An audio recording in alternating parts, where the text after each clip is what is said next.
السلام عليكم ورحمة الله وبركاته. الله أكبر الله أكبر الله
إن الحمد لله نحمده ونستعينه ونستغفره ونعوذ بالله من شرور أنفسنا وسيئات أعمالنا.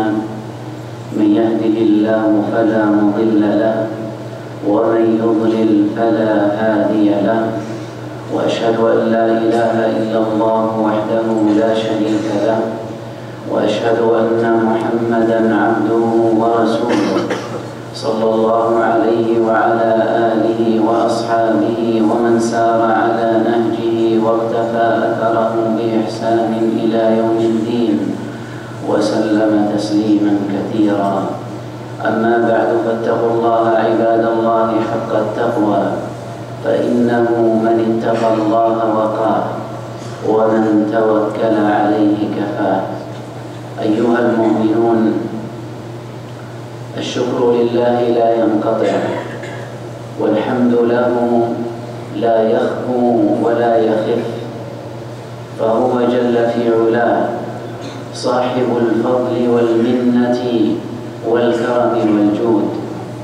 ولا شك أيها الإخوة أن ما أنعم الله عز وجل به على هذه البلاد المباركة من إتمام تلك الشعيرة العظيمة، وهي شعيرة حج بيت الله الحرام، بطمأنينة ويسر وسهولة، لأمر جدير بأن نلهج بالثناء والشكر لله عز وجل على هذه النعم العظيمة. لا شك أيها الإخوة أن بعض الدول الخارجية كانت في يوم من الأيام تسخر من هذه البلاد المباركة عندما تحصل بعض الحوادث أو بعض الوفيات، وتقول إن دولة لا تستطيع أن تؤمن حياة الحجاج ليست بجديرة بأن تقوم على مثل هذه الشعيرة العظيمة. والعجيب أيها الإخوة أن من يقول هذا الكلام هم الذين عرفوا بعداوتهم القديمة الحاقدة على أهل السنة والجماعة في هذا العالم. ولا شك أيها الإخوة أن خادم الحرمين الشريفين وفقه الله ورعاه قد بذل الكثير من الجهد والوقت والمال لأجل أن يكون هذا الحج وتلك المناسك أن يكون على أفضل حال، وأن يكون وضع الحجيج وضعا يليق بهم كضيوف للرحمن جل في علاه. وإن من ذهب في هذه الرحلة المباركة القريبة خلال الأيام الماضية أيها الإخوة لمس وشاهد تلك الإنجازات الكبيرة التي انفاخر الغرب بتلك المباني الشاهقة التي بنوها وناطحوا بها السحاب، فاخر المسلمون بمثل هذه الخدمة العظيمة التي تقدم لأقدس مكانين على وجه هذه الأرض، ألا وهما المسجد الحرام ومسجد الحبيب صلى الله عليه وسلم في المدينة النبوية. وبعض الناس أيها الإخوة مهما عمل الآخرون من عمل لا يمكن أن يرضى عنهم. وهذه والله أيها الإخوة من الأمور المحزنة المؤسفة أن نسمع بعض من لم يقوموا بخدمة الحجيج أو القيام على شؤونهم رغم تلك المهمة الصعبة والتي تحتاج جهدا كبيرا جدا، نسمع بعضهم أيها الإخوة يتندر بكل إنجاز ولا يعجبه أي شيء. إن وضعوا قطار قال لماذا لم يضعوا صواريخ حتى تنقل الحجاج بأسرع وقت ممكن. إن وضعوا طرقا مهيئة واسعة تحتمل الزحام قال ليتهم بدل أن يضعوا 5 مسارات يضعوا 15 مسار.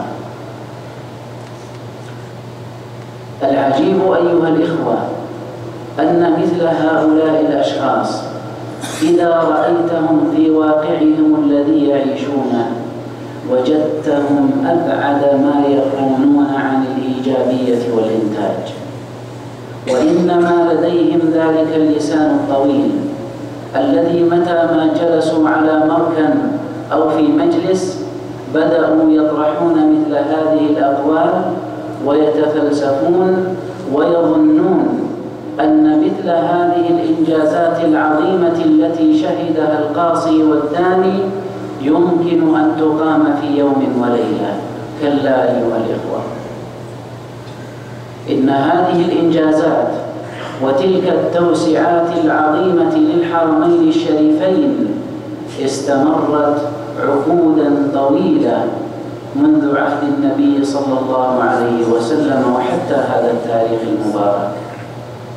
ولا شك أيها الإخوة أن الدولة رعاها الله ممثلة بقيادتها الرشيدة سددها الله وزادها توفيقا لكل خير لم تعر في يوم من الأيام بالا لتلك الأبواق الناعقة التي ليس لها هم إلا الحط من أي إنجاز ولو كان إنجازا يسيرا يلمسه المسلمون يوما بعد يوم. ولهذا نرى ولله الحمد والمنة أن هذه البلاد ماضية بإذن الله جل وعلا في طريق الخير، ماضية في طريق تقديم أفضل خدمة. ونحن نعلم علم اليقين أن مثل هذه الاجتهادات البشرية تحتاج إلى المراجعة وإلى المتابعة، وكل هذا يحتاج وقتا كثيرا من الناس. والأغرب من هذا أيها الإخوة أنني عندما جمعتني بعض الأوقات بمثل أولئك الأشخاص وسألتهم سؤالا بسيطا: هل قدمتم مثل هذه الاقتراحات ومثل هذه الانتقادات للجان المسؤولة عن الحج وعن زوار مسجد النبي صلى الله عليه وسلم؟ فماذا يكون الجواب أيها الإخوان؟ يبدأ يحكوا رؤوسهم: والله ما قدمت شيء. إذن فما هي النتيجة؟ هل ستستمر أنت كلما جلست في مجلس وكلما سنحت لك الفرصة لتتحدث أن تنتقد وتنتقد وتنتقد؟ وحتى متى؟ ماذا يستفيد المسلمون من هذا الكلام الذي تردده؟ ألا يثبط عزائم إخوانك الذين يسهرون في تلك الليالي وفي غيرها من السنة على راحة ضيوف الرحمن؟ لماذا لا تكون إيجابيا وتبادر بمثل هذه الأمور التي ترى أن فيها الخير لإخوانك المسلمين وتوصلها إلى المسؤولين؟ لم يعد كما كنا في السابق أيها الإخوة يحتاج الواحد لكي يقابل أحد المسؤولين ساعات أو ربما أيام ليأخذ موعدا معه. الآن ولله الحمد والمنة أصبحت هنالك الشبكة العالمية للإنترنت، فبمجرد أن تدخل تستطيع أن تقدم اقتراحك في 5 دقائق لا أقل ولا أكثر. انظر بعد أن تقدم ذلك الاقتراح كيف يتم التعامل معه من الجهات المعنية بخدمة الحج والحجاج. ستجد بإذن الله الأذن الصاغية التي إن وجدت فيما تقول خيرا ونفعا، ولا يكفي أيها الإخوة أن يكون المقترح نافعا أو خيرا، بل لا بد أن ينضم إليه إمكانية التطبيق وواقعيته، لأننا نعيش على أرض، وهذه الأرض تحكمها قوانين وضعها الله سبحانه وتعالى لها، لا تتبدل ولا تتغير.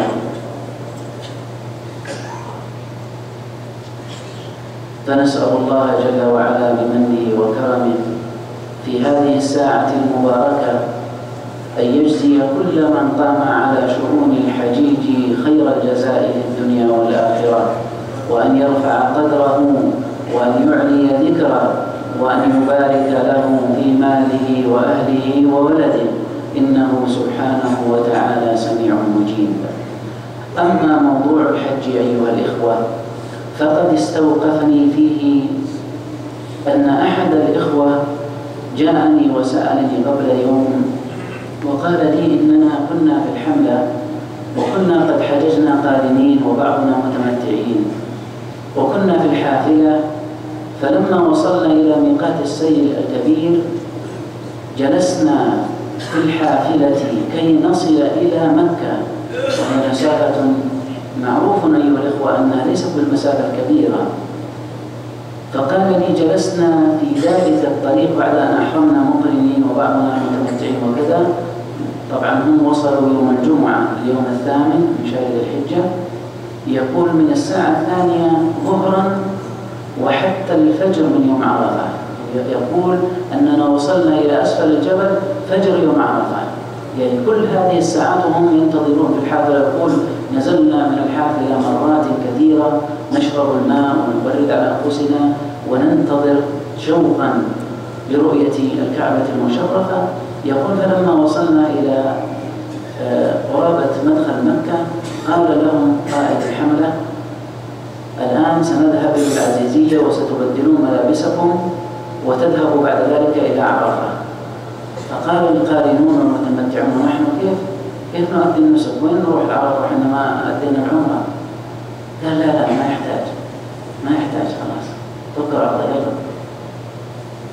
المصيبة التي أعظم من هذا أيها الإخوة أن هذا الشخص يقول لي إني ذهبت وسألت أحد المرشدين وقال لي لا عليك شيء، وأنه فقط أنك تروح وتجلس مع الناس في عرفة وبعدين إن شاء الله تطوف 2 في 1 سماها. قال لي 2 في 1 طواف اللي هو الإفاضة خليه حق العمرة وحق الحج، وسعي للعمرة والحج وخلاص وانتهت المسألة بكل يسر. الحقيقة أيها الإخوة أنني استمعت باهتمام بالغ قبل أيام ليست بالكثيرة لسماحة الشيخ عبدالعزيز بن عبد الله آل الشيخ حفظه الله ورعاه مفتي عام المملكة، وهو يوجه الدعاة إلى الله المشاركين في التوعية بالحج أن يتقوا الله سبحانه وتعالى في فتاواهم التي ينبني عليها حكم شرعي، وربما بنى عليها إن حصل فيها الخطأ انبنى عليها فساد هذا الركن العظيم من أركان الإسلام. فلا تسل بعد ذلك إن كان هذا الحاج قادما من بلاد بعيدة جدا ولن يستطيع أن يعود في يوم من الأيام إلى هذه البلاد الطاهرة. وقد أكد سماحته رعاه الله، وهذه النقطة أيها الأخوة التي أردت أن أصل إليها وهي مهمة جدا. أكد على الدعاة إلى الله أن يسجلوا الأسئلة والاستفتاءات التي يمكن أن إن عولجت عن طريق الجهات المعنية أن يتلافى وضعها في السنوات القادمة بإذن الله تعالى، وهذا أمر بالغ الأهمية أيها الإخوة. فمثل هذا الأخ الكريم الذي جلس من الساعة 2 يوم الجمعة حتى فجر يوم عرفة في الطريق فقط، الذي هو قرابة 80 إلى 100 كيلو بين السير الكبير وبين مكة، لا شك أيها الإخوة أن مثل هذه المعضلة لا يمكن أن تحل إلا عن طريق إبداء هذا الأمر للجهات المعنية وبيان هذا الخلل الكبير الذي أعاق كثيرا من الحملات والحجاج عن الوصول إلى بيت الله الحرام، وبالتالي اضطر المشرفين على تلك الحملات أن يأمروهم بالتوجه إلى عرفة وأن يتركوا مسألة القران والتمتع، يقولوا إن شاء الله لاحقين بعد ما خلصوا الرمي يوم النحر ويذبحوا وروحوا، أنتم خلصوا أنفسكم بالحرم، أدوا بقية المناسك التي نقصتكم في السابق. ولا شك أيها الإخوة أن تكدس الحملات أمر خطير، لأنه لا يعقل أن تنصب تلك الحملات في اليوم الثامن وتكون الطرق سالكة بالشكل المطلوب. يتأخر، وهذا شيء لاحظته في أكثر من سنة، أن الحملات لا تنطلق إلا في اليوم السابع واليوم الثامن، ثم تتجمع بمئات الآلاف في المواقيت ويحدثون من الزحام والإشكاليات ما لا يعلمه إلا الله. وهذا المثال الذي ضربته لكم وهو تكدس الحافلات ووسائل النقل بهذا الشكل الرهيب طيلة هذه المسافة الكبيرة أكثر من 80 كيلومتر، هذا دليل على أن هنالك خلل كبير لا بد أن يعالج ولا بد أن ينظم. ولا شك أن للحملات دور بارز في هذا، لأنها تؤخر السفر إلى مكة حتى تقلل من التكاليف، كما سمعت من بعض القائمين على تلك الحملات يقول إن بعض مشرفي الحملات لو استطاع أن يجعل الحجاج ينتهون من الحج في يوم واحد يوم عرفة لفعل ذلك وقال توكل على الله، لكن هنالك ظروف تضطرهم أن يؤخرهم لليوم 11 واليوم 12 وما شابه ذلك، بل وبعضهم ينفر في اليوم 11 ويقول للحجاج فمن تعجل في يومين، وهذه اليومين يوم العيد واليوم 11 ويلا توكلوا على الله، مشينا انتهى الحج خلاص، انتوا بتناموا هنا في منى خلاص يكفي. فأقول أيها الإخوة إن مثل هذه الأحداث تيسر للمسؤولين الاطلاع على مكمن الخلل، وأعتقد أنه لو فوجت تلك الحملات أيها الإخوة وجعل لها تواريخ معينة قبل الحج لكان بإذن الله سببا في حل مثل هذه المشاكل التي يترتب عليها الإخلال بالنسك، وربما ترك بعض الحجاج لتلك العمرة كاملة بكل مناسكها يتركونها إما جهلا وإما اتباعا لبعض من يرشدهم أو يفتيهم أو يدلهم أن ذلك الأمر يسير ولا بأس في مخالفتكم هذه واتجهوا إلى عرفة مباشرة. حتى أنني سألت أحد الحجاج وقلت له متى كانت عمرتك وهو كان قارنا؟ قال إنني ذهبت إلى الحرم الشريف صباح يوم عرفة. فقلت له إن سائق الحافلة ذلك الشخص الذي تكلمته لكم عنه قال للحجاج قال إنه الطريق زحمة ولا يمكن نوصل إلى مكة إلا صباح العيد، تبغوا تعيدون في مكة؟ انظروا كيف يصور المسألة، تبغوا تعيدون في مكة ولا تروحون لعرفة وتخلصوا حجكم وتتركوني من المشاكل؟ قالوا لا خلاص غير الله خلينا نروح عرفة. فقال لي هذا الأخ أنه ذهب إلى الحرم الشريف صباح يوم عرفة، أي في الوقت الذي هم وصلوا فيه وصلوا قرابة الفجر، ويقول أنني والله الحمد ألقيت العمرة كاملة بكل يسر الحمد لله واطمئنة، ثم رجعت إلى عرفة ولله الحمد بعد الظهر أو قبيل العصر. ومن هذا أيها الإخوة يتضح أن على الحاج أن يحتاط في أعمال عبادته وأن يكون مستعدا لها استعدادا مبكرا، وإن حصلت له مثل هذه المواقف أن يعدد الاستشارة ولا يقتصرها على شخص واحد، لأنه قد يهتدي بإذن الله إلى بعض الاقتراحات أو بعض الآراء التي ربما تساعده على إتمام نسكه على الوجه الصحيح الذي شرعه نبينا صلى الله عليه وسلم. تلك إشارة إلى بعض أمور الحج أيها الإخوة. أما ما أختم به هذه الخطبة فهو تلك الأوضاع المتأزمة التي لا تزال مستمرة يوما بعد يوم على إخواننا في سوريا. وأعتقد أيها الإخوة أن المسلمين بحاجة ماسة إلى إعادة صياغة فهمهم لمعنى بعض الأمور العظيمة التي تهم الأمة عامة.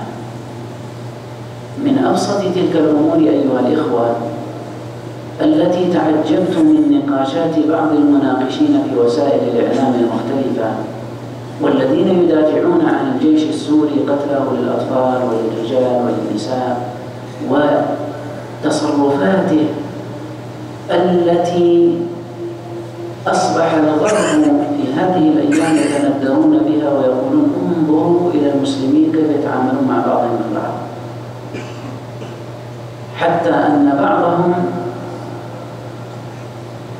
لم يكتفي أيها الإخوة بالإخلال بالمبادئ العظيمة التي قامت عليها جيوش الدول والوظيفة أو الوظائف الأساسية التي تقوم بها، بل راح أبعد من ذلك وصار يؤيد تلك الميليشيات المجرمة التي استخدمها النظام السوري من نظام حزب الله أو حزب الشيطان كما يسمونه، حتى فضحت بعض اللقطات وبعض المشاهد مشاركة بعض أعضاء ذلك الحزب في الدخول إلى بعض القرى السورية وانتهاك الحرمات فيها ودعم ذلك النظام المجرم الذي ثبت للعالم كله أنه غير جدير بأن يقوم على رعاية مثل هذا الشعب الكريم الأبي. لا شك أيها الإخوة أن الانحطاط في الفهم والمعرفة عن قصد أو غير قصد، لأن بعض الناس قد يعطى من الأموال ما تجعله يقول إن النار هي الجنة، ويعطى من الخير ومن الإغراءات المادية والمعنوية ما تجعله يقول عن المستبد المجرم الطاغي حمامة سلام، وأنه رمز الأمن والأمان ورمز الخير والحرية والاطمئنان والعدل والسلام. ولهذا لا تتعجبوا أيها الإخوة عندما ترون من يدافعون عن الظلمة والمفسدين في هذا العالم، حتى الشرفاء من ذلك الجيش العربي السوري الذين تركوا العمل فيه استياء واستنكارا لتحويل مهمته الحقيقية وهي الدفاع عن الوطن وعن المواطنين إلى قتل الأبرياء وسفك دمائهم والتبجح بتلك القوة وتلك العنترية، حتى شاهدت أيها الإخوة بعض المشاهد عندما أرادوا أن يقتحموا مدرسة، الجيش المدجج بالأسلحة والصواريخ والطائرات تحوم السماء، وماذا يفعل؟ جاء يقتحم مدرسة أطفال. سبحان الله. أما المقطع الآخر فيصور بعض الجنود على تلة والمتظاهرون بعضهم خلع ملابسه، يعني عاري وأعزل ما عليه شيء، والجيش واقف خلف التلة وخائف ماسك الرشاش ويرجف هكذا، وهؤلاء عزة ما معهم شيء، وفيهم من الشجاعة والبسالة والقوة ما تجعلهم يواجهوا هؤلاء المجرمين. وكلما قلبت طرفك في بعض تلك المرائي وبعض تلك المشاهد أيها الإخوة اكتشفت شيئا جديدا.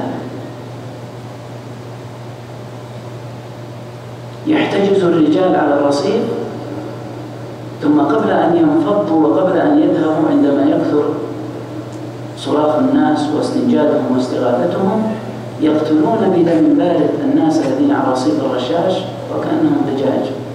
انتهى الموضوع. الحقيقة أيها الإخوة أن مثل هؤلاء الجبناء وقليل عليهم وصفهم بالجبناء، والله إن الجبن لا يتبرأ من هذه الأشكال أيها الإخوة.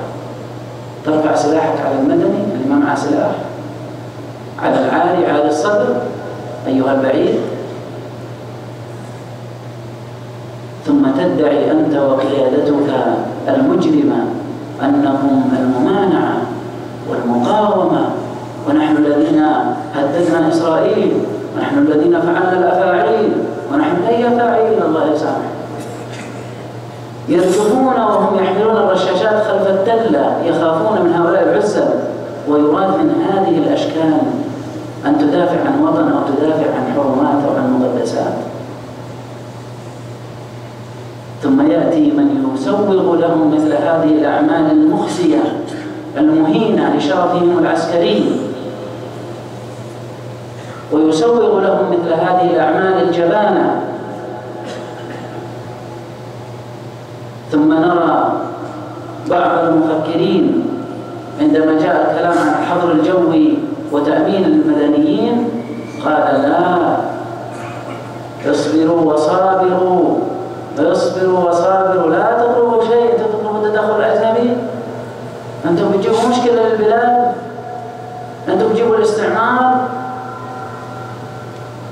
وكأننا لم نعش تلك الفترة أو المدة التي كان يردد فيها القذافي مثل هذا الكلام، صليبيين وصليبيين واحتلال.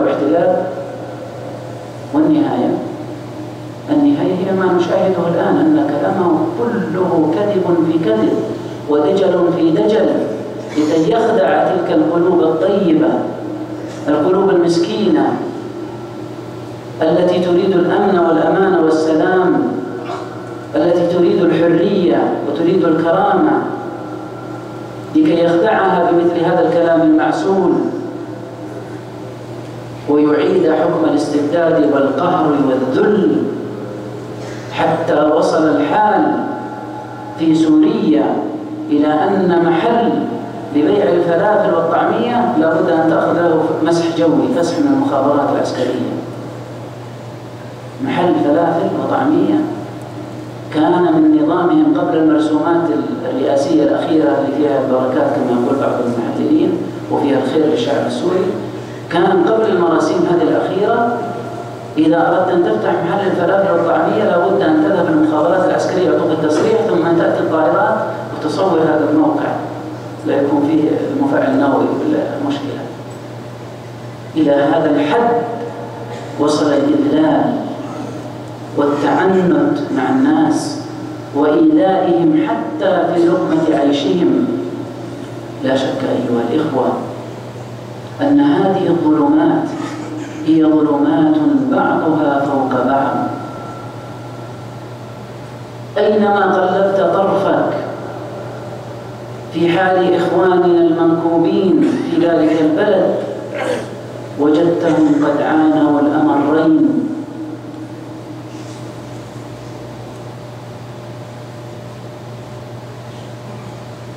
ولهذا عندما نرى مثل هذه الأحداث أيها الإخوة لا بد أن نستحضر كلام ربنا وكلام رسولنا صلى الله عليه وسلم.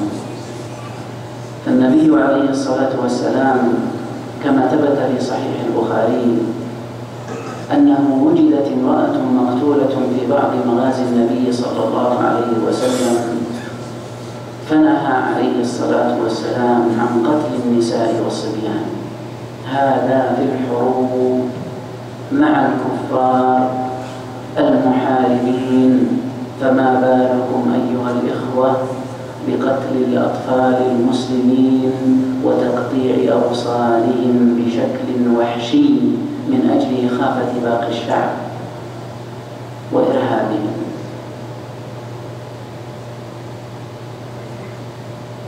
ثم يأتي بعد ذلك من يتكلم عن الدين وعن الإسلام وعن العروبة وعن النخوة والشهامة. أطفال تقلع أظافيرهم من أيديهم إمعانا في الإرهاب وفي القهر والإذلال. لم يكفهم أيها الإخوة أن عذبوا الكبار، وتاريخهم أسود حافل بالتعذيب ما لم تحفل به دولة عربية أخرى على مر التاريخ. لم يكتفوا بالكبار فظنوا أن الكبار قد تأدبوا، فقالوا الآن جودوا الأولاد والأطفال، جيبوا الأولاد. منظمات حقوق الإنسان في العالم أيها الإخوة تأثر العاملون فيها أشد التأثر لبعض تلك المناظر المفزعة التي ارتكبها النظام باسم حفظ الأمن ومقاومة اليهود ومقاومة الصهاينة، حتى أصبحوا يقارنون بين هذه الأعمال الوحشية وما يعمله الصهاينة بإخواننا في فلسطين في بعض الحالات عندما يحاربونهم أو يقتلونهم.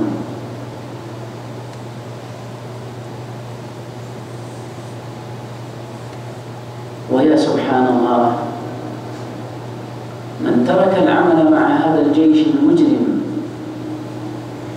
ممن استطاع أن يتخلص، وإلا نعلم أيها الإخوة علم اليقين أن كثيرا من الضباط والأفراد يتمنون اللحظة التي يستطيعون أن يخرجوا فيها، لكن لا يستطيعون، لأنهم إن فكروا في ذلك أو حاولوا قتلوا مباشرة وانتهت وظيفتهم في هذه الحياة. وهذا ليس كلاما يقوله أولئك الثوار، وإنما يقوله بعض قيادات الجيش الذين انشقوا عن الجيش، ويؤكدون أن من حاول أن ينحرف عن هذا المسار وهو مسار قتل المدنيين وانتهاك الحرمات أن عقوبته المباشرة هي القتل، لا شيء أكثر من ذلك فقط. ولذلك لا تستغربون أيها الإخوة عندما قال ذلك القائد في الجيش السوري، قال إن بعض الضباط اضطر أن يضرب رجله بالمسدس حتى يصاب وينقل المستشفى ويقول أنا ما أقدر أشتغل خلاص. إلى هذا الحد يقول وصل الأمر ببعض الأشراف وبعض الأحرار في الجيش السوري. وبعد هذا الكلام لا نستغرب أن يقف الجندي وهو يرجف وهو يحمل الرشاش خائف من هؤلاء الذين ما ليس معهم شيء، صدورهم عالية. فإما أن يكون خوفه هذا من الله سبحانه وتعالى أن يصيب دم امرئ مسلم. وأنتم كما تعلمون أيها الإخوة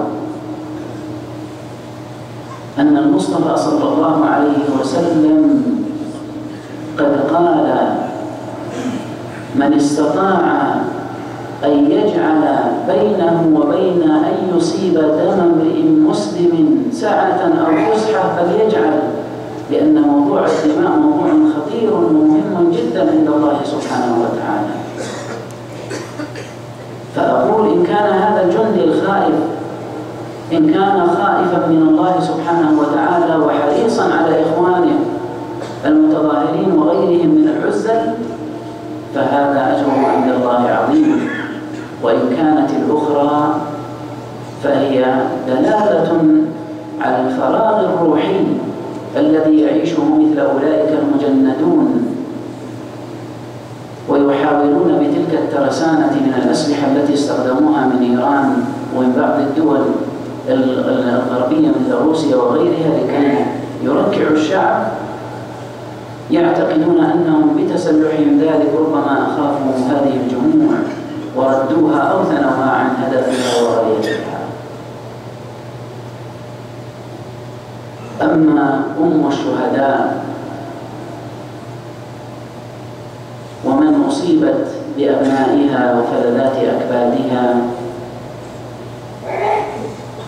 بهذه الطريقة الغادرة الوحشية فلا نعزيها إلا بما عزى به المصطفى صلى الله عليه وسلم حارثة ابن سراقة رضي الله تعالى عنه وأرضاه. فقد جاءت إلى النبي صلى الله عليه وسلم كما ثبت ذلك في صحيح البخاري وقالت: يا رسول الله، طبعا حارثة الذي هو ابنها أصيب في تلك المعركة بسهم غرب، والسهم الغرب أيها الإخوة هو السهم الذي لا يعرف راميه، قد يكون من المسلمين وقد يكون من الكفار. فأصيب رضي الله عنه بسهم غرب ومات. فجاءت حارثة رضي الله عنها إلى النبي صلى الله عليه وسلم وقالت: يا رسول الله، أخبرني ما شأن حارثة، فإن كان شهيدا صبرت أو إن كان في خير، وإن كانت الأخرى اجتهدت عليه في البكاء. فماذا قال لها النبي صلى الله عليه وسلم؟ قال لها: يا حارثة، إنه في جنان كثيرة، إنه في جنان كثيرة، وقد وصل الفردوس الأعلى من الجنة. أتعجب أيها الإخوة من بعض من يسول لهم الشيطان الكلام عن بعض الأحداث، فيبدأ يقول: هذا ما هو شهيد، هذا ما له، هذا. بل وصل بعضهم أيها الإخوة قال إن هذا والعياذ بالله ليس فقط ليس بشهيد، بل إنه ربما يعذب عند الله سبحانه وتعالى يوم القيامة. يعني لم يكتفي بالقول على الله عز وجل بلا علم والسكوت حيث وسعه السكوت، بل تجاوز هذه الحدود الدنيا ووصل إلى الكلام عن مصير الناس في الآخرة عند الله سبحانه وتعالى. وبعضهم، ويا للأسف، وهذا شيء عظيم عند الله أيها الإخوة، يقول: تريد من هذا اللي حالك لحيته أن يكون شهيد عند الله سبحانه وتعالى؟ سبحان الله. أهم يقسمون رحمة ربك؟ والله لو كانت الجنة بيد أمثال هؤلاء المتشددون الذين سهلوا الناس وكرهوهم في هذا الدين كان منعوا الناس عنها وكان سكروا أبوابها عن الناس. وهذا ما أحب أن أختم به هذا الحديث أيها الإخوة، أن بعض الناس والعياذ بالله عندما يمن الله عز وجل عليه بالهداية إلى صراط المستقيم وإلى العمل بسنة النبي صلى الله عليه وسلم يصل إلى درجة من العجب والغرور والكبر ما يجعله يتفوه بمثل هذه الكلمات العظيمة عند الله سبحانه وتعالى. ألم يقل النبي صلى الله عليه وسلم: من ذا الذي يتألى على الله قد غفر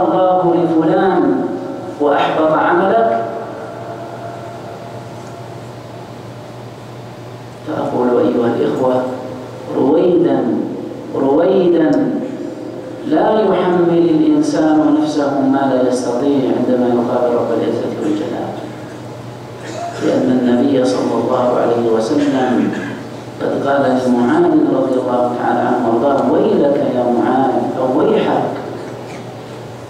وهل يكب الناس على مناخرهم في النار إلا حصائد ألسنتهم؟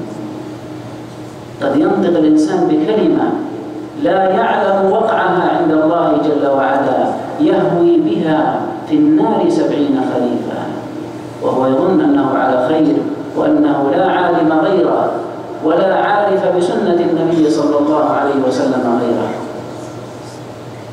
فرويدا رويدا. نسأل الله سبحانه وتعالى في هذه الساعة المباركة أن يفرج عن إخواننا كربتهم، وأن ينصرهم على من عاداهم، وأن يوفقهم لما فيه صلاحهم في الدنيا والآخرة. اللهم فقهنا في الدين وعلمنا التأويل. بارك الله لي ولكم في الكتاب والسنة، ونفعني وإياكم بما فيهما من الآيات والحكمة. أقول ما تسمعون، وأستغفر الله العظيم الجليل لي ولكم ولسائر المسلمين من كل ذنب، فاستغفروه إنه هو الغفور الرحيم.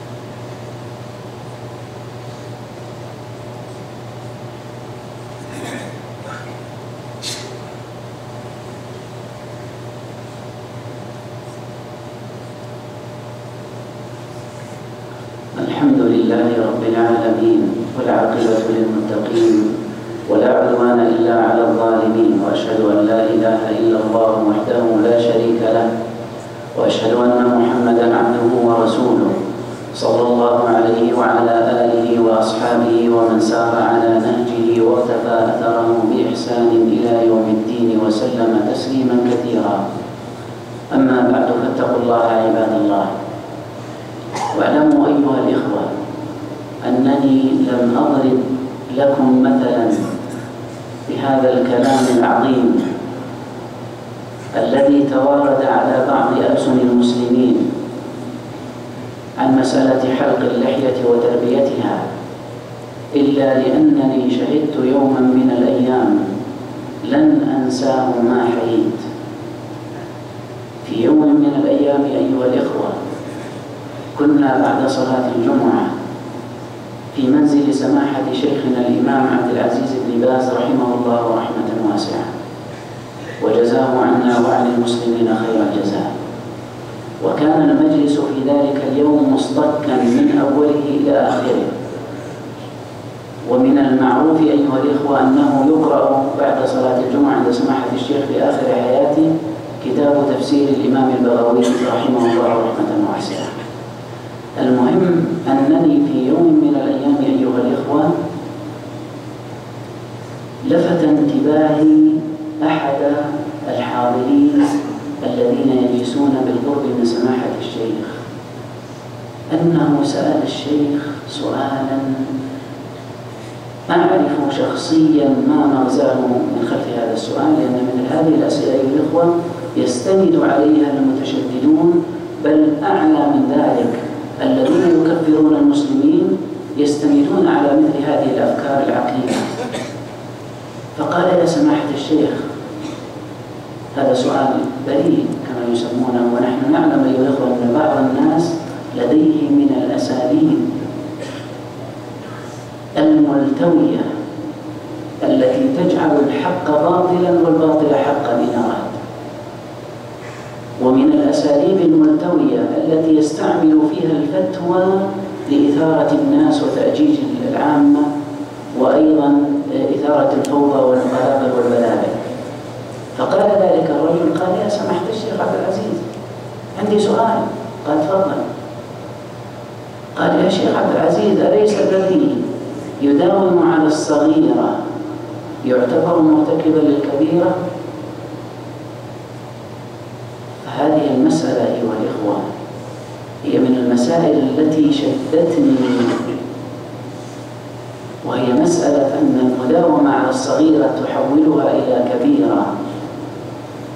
والحقيقة أنني لم أقتنع بهذا الكلام حتى هذا اليوم أيها الإخوة، لأن هذا الكلام كلام خطير جدا يترتب عليه أحكام شرعية ليست باليسيرة، والآن سترون ما هي النتيجة.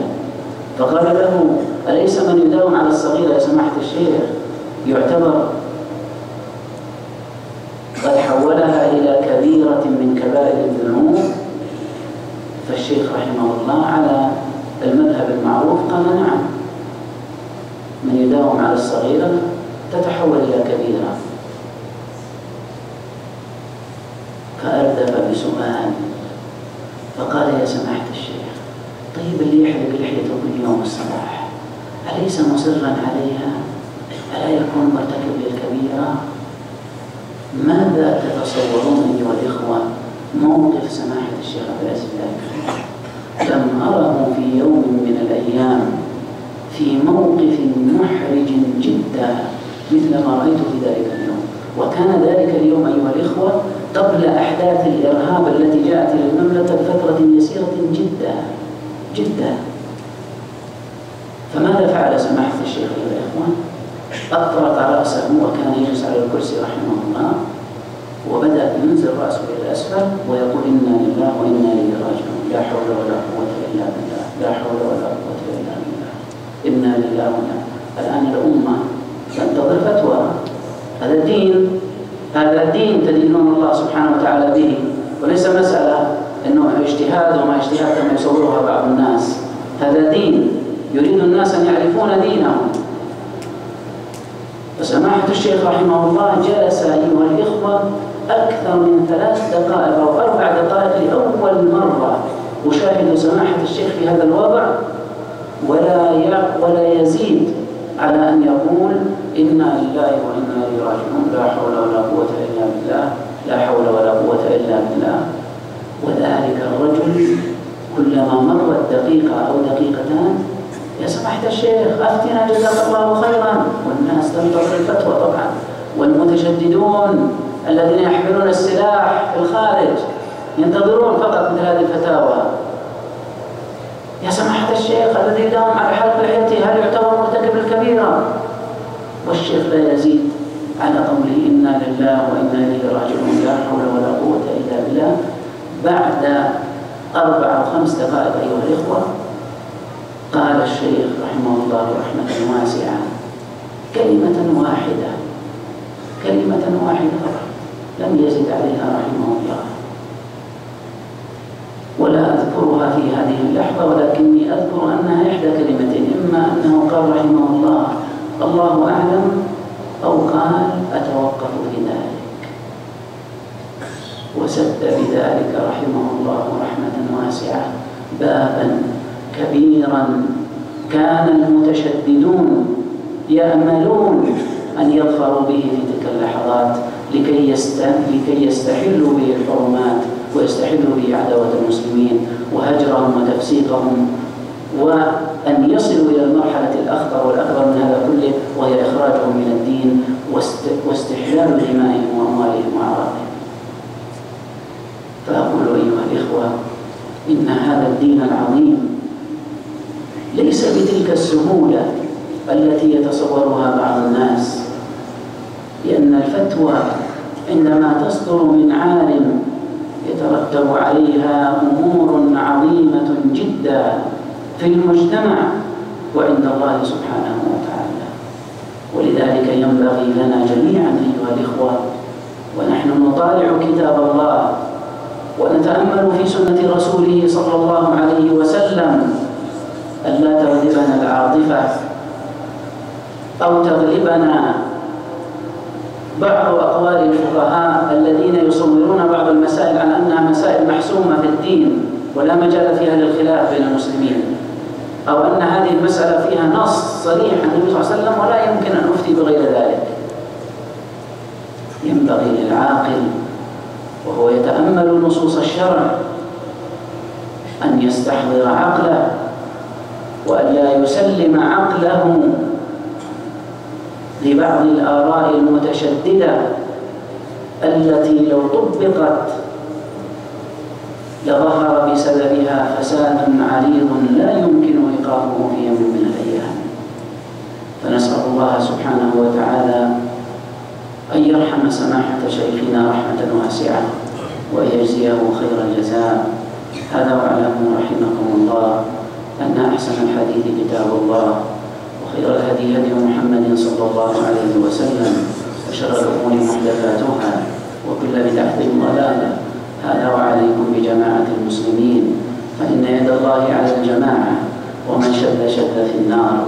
واعلموا أن الله تعالى قد أمركم بأمر بدأ فيه بنفسه فقال جل من قائل إن الله وملائكته يصلون على النبي يا أيها الذين آمنوا صلوا عليه وسلموا تسليما. اللهم صل وسلم على عبدك ورسولك محمد وارض اللهم عن آل بيته الطيبين الطاهرين أمهاتنا أمهات المؤمنين وارض اللهم عن سائر الآل أجمعين وعن صحابته الغر الميامين أبي بكر وعمر وعثمان وعلي وارض اللهم عن سائر الصحابة أجمعين وعنا معهم بمنك وكرمك يا أرحم الراحمين. اللهم إنا نسألك رضاك والجنة ونعوذ بك من سخطك ومن النار. اللهم أحسن عاقبتنا في الأمور كلها وأجرنا من خزي الدنيا وعذاب الآخرة. اللهم أصلح لنا ديننا الذي هو عصمة أمرنا وأصلح لنا دنيانا التي فيها معاشنا وأصلح لنا آخرتنا التي فيها معادنا واجعل الحياة زيادة لنا في كل خير واجعل الموت راحة لنا من كل شر. اللهم إنا نعوذ بك من الكفر والفقر ونعوذ بك من عذاب القبر لا إله إلا أنت. اللهم اشفنا وعافنا اللهم اشفنا وعافنا اللهم اشفنا وعافنا واشف مرضانا ومرضى المسلمين واكتب لنا ولهم من كل هم فرجا ومن كل ضيق مخرجا ومن كل بلاء عافية. اللهم فرج هم المهمومين ونفس كرب المكروبين واقض الدين عن المدينين وارحم موتانا وموتى المسلمين. اللهم جازهم بالحسنات إحسانا وبالسيئات عفوا وغفرانا. اللهم لا تحرمنا أجرهم ولا تفتنا بعدهم واغفر لنا ولهم يا أكرم الأكرمين. اللهم أصلح نياتنا وأصلح ذرياتنا وأصلح أزواجنا واجعلنا وإياهم هداة مهتدين. اللهم إنا نسألك في هذا اليوم المبارك أن تغفر لنا ولوالدينا وترحمهما كما ربيانا صغارا. اللهم اجزهما عنا خير الجزاء يا رب العالمين وارزقنا برهما أحياء وأمواتا واجمعنا بهما في مستقر رحمتك ودار كرامتك إنك على كل شيء قدير. اللهم آمنا في أوطاننا وأصلح أئمتنا وولاة أمورنا واجعل اللهم ولايتنا في من خافك واتقاك واتبع رضاك يا رب العالمين. اللهم ول على المسلمين خيارهم واكفهم شر شرارهم. اللهم وفق ولي أمرنا لما تحب وترضى. اللهم انصر به دينك وأعل به كلمتك. اللهم أيد به عبادك المؤمنين واخذل اللهم به الطغاة والمفسدين.